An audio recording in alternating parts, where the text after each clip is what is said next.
नमस्कार, आप देख रहे हैं हमारा खास कार्यक्रम खबर देश से। मैं हूं आपके साथ शिल्पा तोमर। उत्तर प्रदेश में सियासी सरगर्मियां तेज हो गई है। 2022 विधानसभा चुनाव के लिए राजनीतिक पार्टियों ने अपनी कमर कस ली है। वोटरों को साधने के लिए अपने अपने पैतरे तमाम दलों की तरफ से आजमाए जा रहे हैं। कई दल साथ मिलने का दावा कर रहे हैं तो कई दल एक दूसरे से किनारा कर रहे हैं। बसपा सुप्रीमो मायावती ने ऐलान किया है कि वो एकला चलो की राह पर चलेंगी, यानी कि गठबंधन के कयासों पर मायावती ने खुद ही विराम लगा दिया है। ओवैसी के साथ जाने की तमाम खबरों को भ्रामक बता दिया है। हालांकि कई दल बीएसपी के साथ गठबंधन को मुखर है, लेकिन मायावती ने साफ कर दिया कि वो उत्तर प्रदेश और उत्तराखंड के चुनावों में अकेले ही चुनावी मैदान में उतरेंगी। यानी कि ये साफ है कि मायावती की तरफ से पूरा जोर दलित वोट बैंक को साधने पर इस समय दिया जा रहा है। ऐसे में बीएसपी के अतीत ने उनके भविष्य पर सवाल खड़े कर दिए हैं। जी हां, पीछे गौर करें तो पिछले 3 बार के चुनावों को लेकर बीएसपी के प्रदर्शन को लेकर कई तरह के सवाल उठ रहे हैं, जिनका आज हम जानेंगे जवाब। लेकिन सबसे पहले देखते हैं ये रिपोर्ट।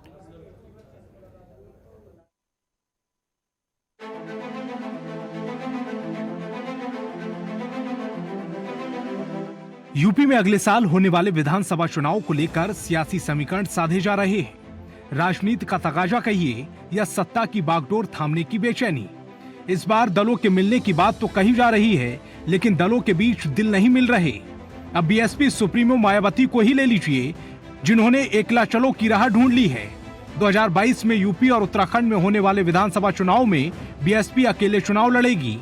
मायावती ने साफ किया है कि दोनों ही राज्यों में बीएसपी किसी भी दल के साथ गठबंधन नहीं करेगी।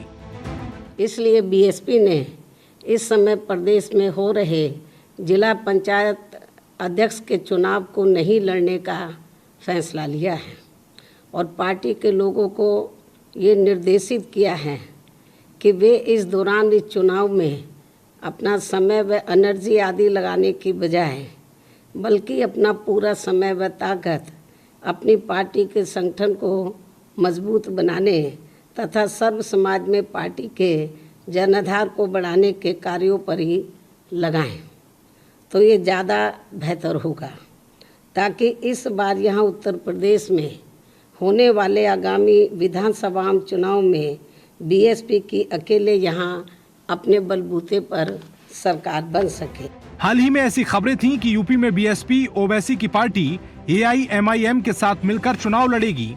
इन खबरों का मायावती ने खुद खंडन किया है। उन्होंने कहा है कि ओवैसी की पार्टी के साथ मिलकर यूपी में चुनाव लड़ने की बात पूरी तरह से गलत, भ्रामक और तथ्यहीन है।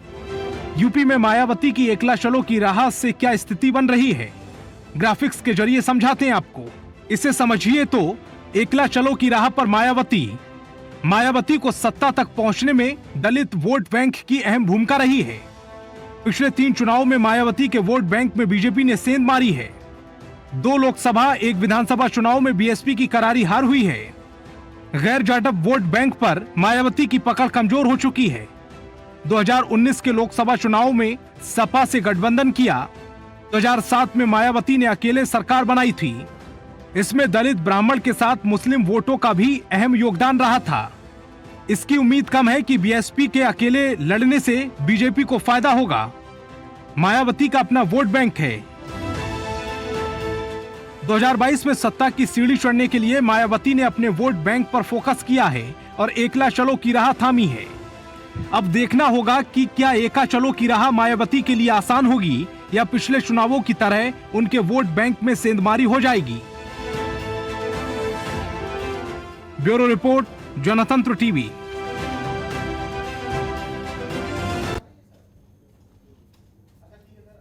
वहीं अब ये पूरी लड़ाई दलितों के मुद्दे पर केंद्रित हो गई है।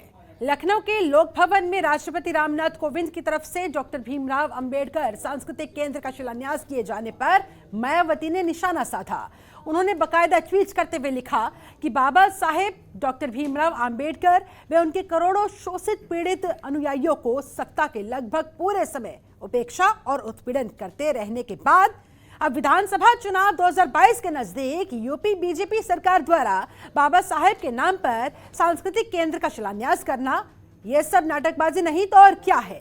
कुछ इन शब्दों के साथ बसपा सुप्रीमो मायावती ने योगी सरकार पर निशाना साधा, उनकी मंशा पर सवाल खड़े किए और कहा कि अपने पूरे कार्यकाल के दौरान अब तक तो दलितों का उत्पीड़न किया और अब सांस्कृतिक केंद्र का उद्घाटन कर रहे हैं, वो इसलिए क्योंकि 2022 का चुनाव उन्हें नजर आ रहा है। इसे नाटकबाजी बसपा सुप्रीमो मायावती करार देती दिखी। और हमारे साथ देखिए पूरा खास पैनल इस मसले पर चर्चा करने के लिए, इस मुद्दे पर बातचीत करने के लिए इस समय जुड़ चुका है। पैनल का मैं तारुफ आपसे करवा देती हूं। हमारे साथ सुभाषपा के राष्ट्रीय महासचिव अरुण राजभर जी जुड़ चुके हैं, बहुत बहुत स्वागत है सर आपका। प्रोफेसर देवराज सिंह राजनीतिक विश्लेषक हमारे साथ जुड़ चुके हैं, आपका बहुत बहुत स्वागत है। इसके अलावा वरिष्ठ पत्रकार विजय उपाध्याय जी हमारे साथ जुड़ चुके हैं, बहुत स्वागत है आपका भी। और राजेंद्र कुमार वर्मा दलित चिंतक भी हमारे साथ जुड़ चुके हैं, आपका भी बहुत बहुत स्वागत करती हूँ। चर्चा की शुरुआत राजेंद्र कुमार वर्मा जी आप ही के साथ करना चाहूंगी। आप दलित चिंतक हैं, ऐसे में मायावती का एकला चलो रे की स्ट्रेटेजी पर आना, इस बात का ऐलान करना कितना बड़ा कदम आप मान रहे हैं? क्या लग रहा है आपको, कितनी आसान या मुश्किल उनकी राह होने वाली है? जी शिल्पा जी, देखिए बीएसपी के निर्णय मायावती जी खुद ही लेती हैं, ठीक है। तो ये एक आप इसको आलोचना भी कह सकते हैं या उनका आप कह सकते हैं कि प्रभावशालीता या उनका प्रभाव कह सकती हैं कि वो उस पर निर्णयों में लेती हैं। और जहाँ तक उद्घाटन की बात है कि भाजपा 25 फीट की मूर्ति लगा रही है बाबा साहब की, या 50 फीट की लगा रही है, या 300 फीट की लगा रही है, मुद्दा यहाँ पर वो नहीं है। मुद्दा यहाँ पर है जो वैचारिक लड़ाई है, वैचारिक लड़ाई का मुद्दा है। आप यदि बाबा साहब खुद देखिए मूर्ति पूजा या मूर्ति लगाने या नायक प्रथा के विरोधी थे, आपको इस बात को एड्रेस करना पड़ेगा। आप बाबा साहब की मूर्ति लगाएं या ना लगाएं, बाबा साहब ने जो अधिकार संरक्षित किए हैं संविधान में, उस संविधान की रक्षा हो और उन लोगों की रक्षा हो जो खास तौर से वंचित वर्ग से आते हैं, तब आप अंबेडकरी विचारधारा के सच्चे पोषक माने जाएंगे। ऐसा नहीं कि आए दिन आप दलित बच्चों के साथ उनका रोजगार छीनें, उनको शिक्षा से वंचित करें, प्राइवेटाइजेशन हर चीज का कर दें, आप संवैधानिक संस्थाओं को तोड़ मरोड़ के खत्म कर दें, इसके बाद आप उन पर आए दिन अत्याचार करें, बलात्कार करें, महिलाओं पर आप अत्याचार करें, उनके साथ है। आप पूरे इस काल में आप देखेंगे कि इस तरह से दलित एट्रोसिटी के बहुत मामले बढ़ गए हैं। तो आप अंबेडकर विचारधारा को सत्य मानना चाहते हैं या सिर्फ दिखावा करना चाहते हैं, ये प्रश्न हमेशा आएगा। हाँ बहन जी, इस बात के लिए हम लोग क्रेडिट देते हैं कि जब वो शासन में आई थी तो उन्होंने कुछ ऐसे कदम उठाए थे जिससे सर्व समाज का भला हो रहा था, और विशेषकर बहुजन समाज का, और बहुजन समाज में दलितों का और जिसको और ओबीसी का बहुत ज्यादा भला हुआ। और उन्होंने जो संस्था बनवाए और जो उन्होंने कार्य किए, इसी वोट बैंक को अपने अपने पक्ष में करना चाह रहा है। चलिए ठीक है सर, लौटूंगी आपके पास। हमारे साथ अरुण राजभर भी जुड़े हुए। अरुण जी, पंजाब में श्रोमणी अकाली दल के साथ बीएसपी के गठबंधन के बाद बहुत सारी उम्मीदें जगी कि शायद हो सकता है उत्तर प्रदेश में भी 2022 के मद्देनजर ऐसा कुछ देखने को मिले, गठबंधन बसपा किसी पार्टी के साथ कर ले। लेकिन बसपा सुप्रीमो ने खुद इस तरह की खबरों का खंडन करते हुए कहीं ना कहीं अब विराम लगा दिया है कि ऐसा नहीं होने जा रहा है। एकला चलो की रणनीति पर बीएसपी आगे बढ़ेगी, अपने दम पर बीएसपी आगे लड़ेगी। क्या कहेंगे सर, और इस कदम को आप किस तरह से देखते हैं? तो ठीक बात, अच्छी बात है कि उनका रणनीति यह है कि अकेले लड़कर के वो सरकार बनाना चाहते हैं, तो कोई दिक्कत नहीं है।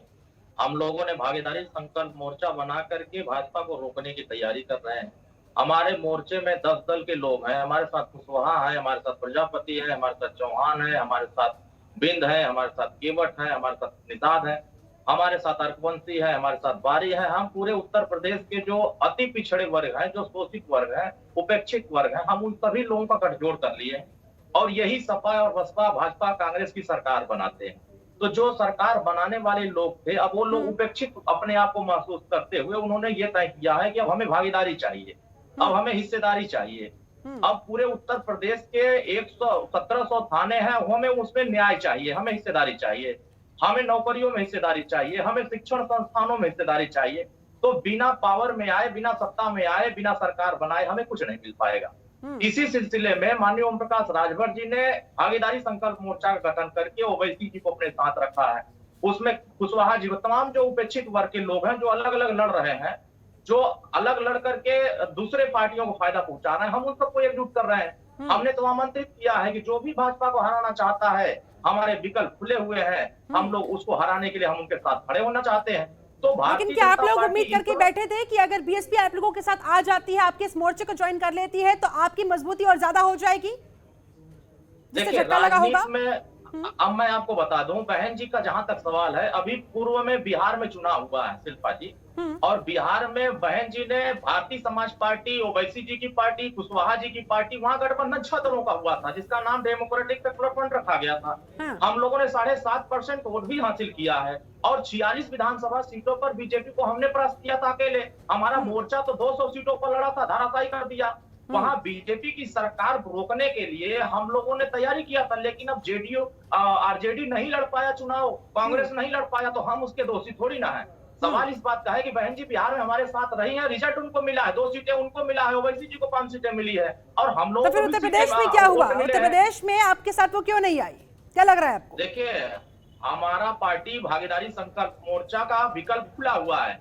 हम ये चाहते हैं कि उत्तर प्रदेश में भाजपा को हराया जाए। हम यह चाहते हैं कि गरीबों को निःशुल्क शिक्षा की व्यवस्था कराई जाए। हम यह चाहते हैं कि घरेलू बिजली जो गरीब इस्तेमाल करता है उसका बिजली का बिल माफ किया जाए। हम यह चाहते हैं कि सामाजिक न्याय समिति की रिपोर्ट लागू किया जाए। हम यह चाहते हैं कि महिलाओं को सुरक्षा दिया जाए। हम यह चाहते हैं कि उत्तर प्रदेश में जो महंगाई से गरीब परेशान, उससे निजात दिलाया जाए। हमको गरीब जनता के, समाज के उपेक्षित वर्गों को इंसाफ दिलाने के लिए, हक और अधिकार दिलाने के लिए हमने मोर्चा यानी कि आप लोग बीजेपी को हराने के लिए तमाम दलों के लिए खुला इन्विटेशन है, वेलकम करेंगे आप कि आइए आपको ज्वाइन करें, लेकिन आपने तो विकल्प खोलकर रखे हैं। बीएसपी ने यहाँ पर विकल्प सारे बंद कर दिए हैं, खत्म कर दिए हैं, उन पर विराम लगा दिया है। चलिए जी, क्या होंगे सर आपके पास और भी मेहमान मेरे साथ जुड़े हुए हैं, उनके पास भी जाना होगा। राजनीतिक विश्लेषक प्रोफेसर देवराज सिंह जुड़े हुए हैं।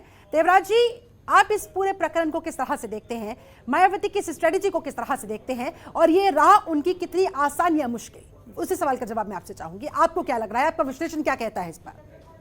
देखिए, बीएसपी का अगर देखा जाए, मायावती अकेला चलो की जो रणनीति अपना रही है, मैं इसका जवाब देने की कोशिश करूंगा, क्योंकि जितने भी गठबंधन बीएसपी के हुए, ये मायावती जी को भी मालूम है अच्छी तरह से कि जो चुनावी फायदा है जिसके साथ गठबंधन है, तो उनका वोट तो शिफ्ट हो जाता है, लेकिन उनको वो वोट नहीं मिलता है। इसलिए मायावती जी ये समझ चुकी हैं कि मेरा किसी पार्टी के साथ गठबंधन करने से कोई फायदा नहीं हो रहा है। इसका फायदा उन दलों को हो जाता है जिसके साथ उनका गठबंधन होता है। रही बात, दूसरी बात आ रही है कि उन्होंने एक कल जो राष्ट्रपति महोदय ने जो एक उसका शिलान्यास किया है, तो उसके बारे में मैं थोड़ा कहना चाहूँगा कि इस तरह का जो भारत रत्न बाबा साहब डॉक्टर भीमराव अम्बेडकर के जो स्मारक हैं, राष्ट्रीय लेवल पर भी भारतीय जनता पार्टी ने 5 जो तत्व हैं, जो डॉक्टर अम्बेडकर के जो उनके मॉन्यूमेंट के रूप में बनाए हैं, जिनके आप देख सकते हैं बहुत उन, और डॉक्टर अम्बेडकर को जिस तरह से भारत में, मैं भारत ही नहीं विश्व में, अगर अब हम डॉक्टर अम्बेडकर की बात कर रहे हैं, तो पिछले 2015 से अगर हम देखें तो डॉक्टर अम्बेडकर एक राष्ट्रीय हम कह सकते हैं कि राष्ट्रवादी, यानी एक राष्ट्रवादी विचारक, एक राष्ट्रवादी लीडर, एक राष्ट्रवादी एक व्यक्तित्व के रूप में स्थापित किया गया है। क्योंकि अभी तक डॉक्टर अम्बेडकर को जो बताया जा रहा था केवल दलितों तक सीमित थे, तो ये काम बीजेपी ने किया, और बीजेपी ने ये काम जब किया तो इससे जो दलित जो था, जो पढ़ा लिखा भी दलित था या अम्बेडकरवादी दलित था, उसको भी लगा कि अम्बेडकर को जो स्थापित करने में बीजेपी ने जो रोल अदा किया है वो किसी दल ने नहीं किया है। तो ये अभी जो लखनऊ में जो हुआ है उसमें ये यानी कि दलित वोट बैंक पर बीएसपी की पकड़ कमजोर हुई और इसका फायदा बीजेपी ने उठाया। और दूसरा, अभी एक ये नहीं कि मैं बनारस की भी बात कर रहा हूँ, 400 करोड़ रुपए जो वहाँ पर रविदास जो मंदिर है उसके विकास के लिए भी उत्तर प्रदेश सरकार ने दिए थे, पिछले 2-3 साल हो गए। तो ये विकास के, यानी हम कह सकते हैं कि जो हर पार्टी अपना आधार देखती है। और मैं एक बार और यहाँ पर एक विश्लेषण करूँगा राजनीतिक, बताऊँगा कि किस तरह से बीएसपी ने जो दलितों की पार्टी थी, उसके जो स्लोगन थे उस समय प्रारंभ में जब स्टार्ट हुई थी, आप अच्छी तरह से सभी लोग जानते हैं, और 2007 में किस तरह से वो सवर्ण पार्टी बनी, यानी सर्वजन की पार्टी बनी, तो इन्होंने अपने को जो छोड़ दिया, अब ऊपर जो सवर्ण वोट था उसे पाने की कोशिश की, लेकिन इनके हाथ से वो वोट निकल गया जो इनका आधार था। यही अब ज्यादा पाने के लालच में जो हाथ में था वो भी गवा दिया। राजनीतिक दलों के लिए जरूरी है कि उनका जो वोट बैंक होता है वो तो उनका आधार है, सोशल बेस है। हाँ। लेकिन उसके अलावा जीतने के लिए चाहिए, वो काम बीजेपी ने किया 2014 में, और उन्होंने जो आधार था उसके साथ ही साथ उन्होंने जो दलित वोट बैंक था या ओबीसी अति पिछड़ा वोट बैंक था उसको उन्होंने लिया, और उसका फायदा बीजेपी को हुआ।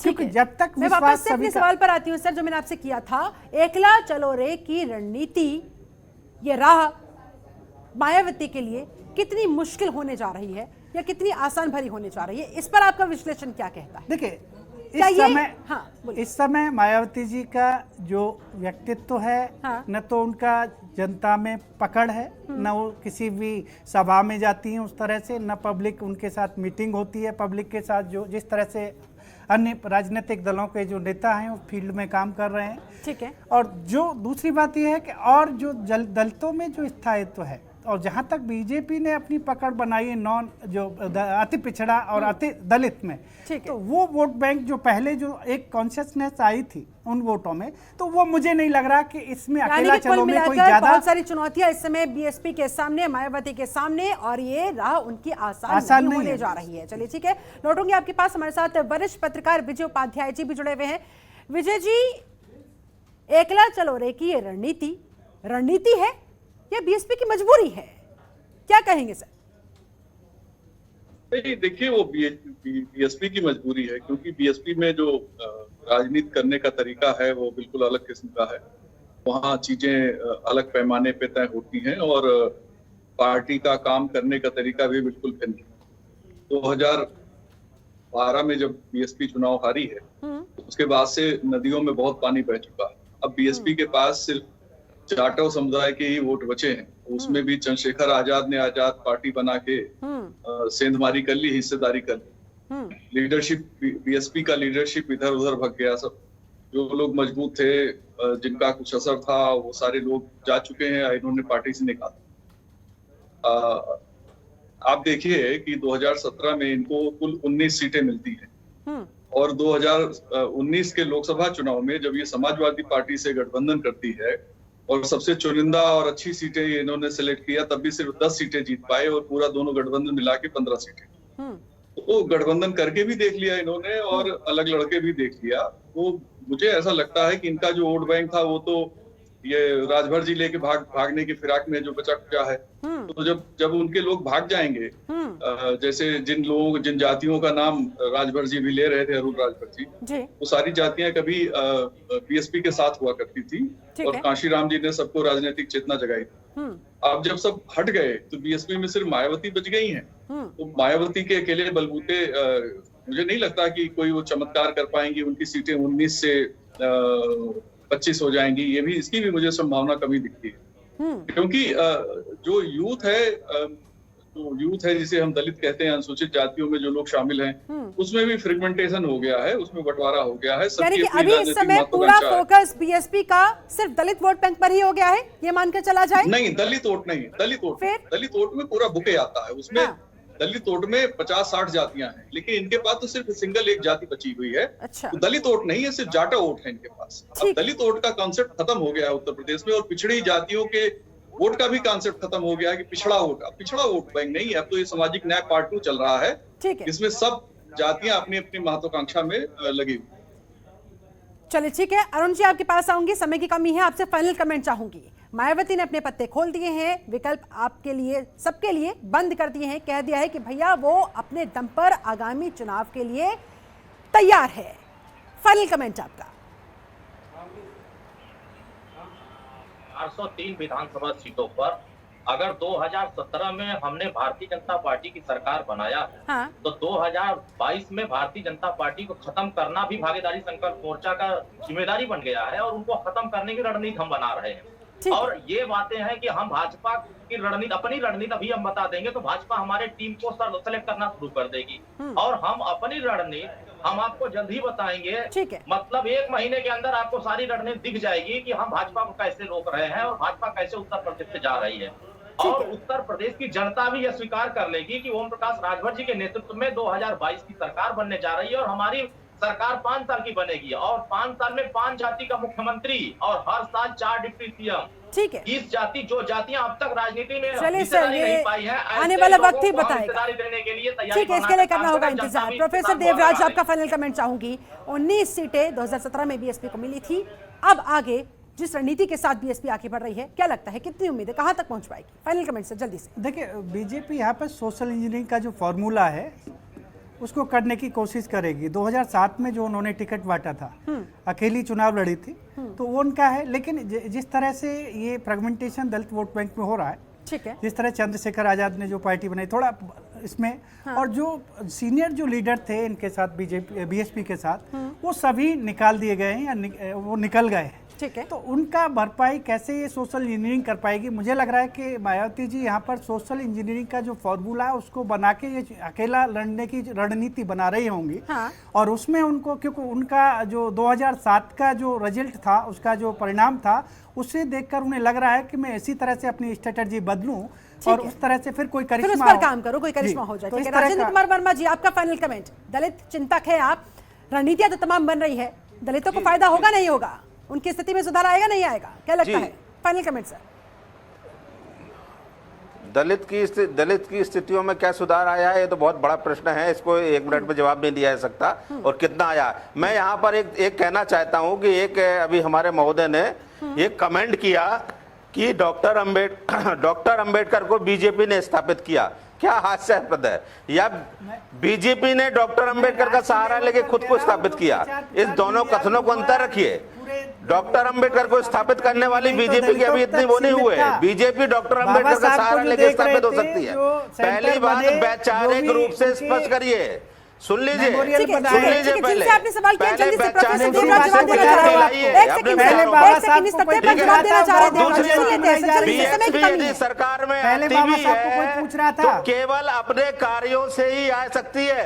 ठीक है, सुनिए, बाबा साहब को कोई पूछ रहा था, सुनिए, बाबा साहब ने ही आज पूरा हिंदुस्तान को बनाया, जो आप देख रहे हैं, आप बोल रहे हैं। कहना चाह रहा हूं, आप कह रहे हैं कि बाबा साहब को कोई पूछ रहा था? देश में सुनिए, जो नहीं, आप वैचारिक क्लियरिटी कीजिए पहले आप। नहीं तो ये जो अरे जो क्लियर वो जो कर तो जो रहे जो सर, सुनिए तो सही जरा। ठीक है, विजय उपाध्याय जी, आपका फाइनल कमेंट जल्दी से आप सर। इस तरह से समय नहीं है सर, प्लीज एक ही करके, सभी- प्लीज एक ही करके। विजय उपाध्याय, आपका फाइनल कमेंट। रूप से लड़ाई देखिए वैचारिक रूप देखिए से अभी लड़ाई अभी में अभी आप बहुत धीरे जल्दी है, किसी 8 चीज को महीने मत बाकी कीजिए। है। ठीक है, और ये ध्यान रखिए। उत्तर प्रदेश की राजनीति ठीक इस है। बार बिल्कुल नए ढंग की होगी और मुझे लगता है कि जो पुराने 17 के और 12 हाँ। के चुनाव हैं उससे बिल्कुल अलग किस्म से वोटिंग होगी, अलग किस्म से राजनीति होगी। जो इस राजनीति को समझ पाएगा वो कामयाब होगा, जो नहीं समझ पाएगा वो बुरी तरह हारेगा।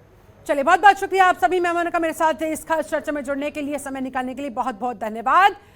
तो कुल मिलाकर फिलहाल रणनीतियां तो बनाई जा रही है, स्थिति भी क्लियर की जा रही है, लेकिन फिर भी करना होगा इंतजार कि आखिरकार ये रणनीति बीएसपी को आगे किस राह पर ले जाकर छोड़ती है, कितना नफा कितना नुकसान उसका होगा, उसके लिए करना होगा इंतजार। फिलहाल मेरे साथ इस खास चर्चा में जुड़ने के लिए आप सभी का बहुत बहुत शुक्रिया। आपसे थोड़ी देर में 3:58 पर देखिए अपना उत्तर प्रदेश बुलेटिन। नमस्कार।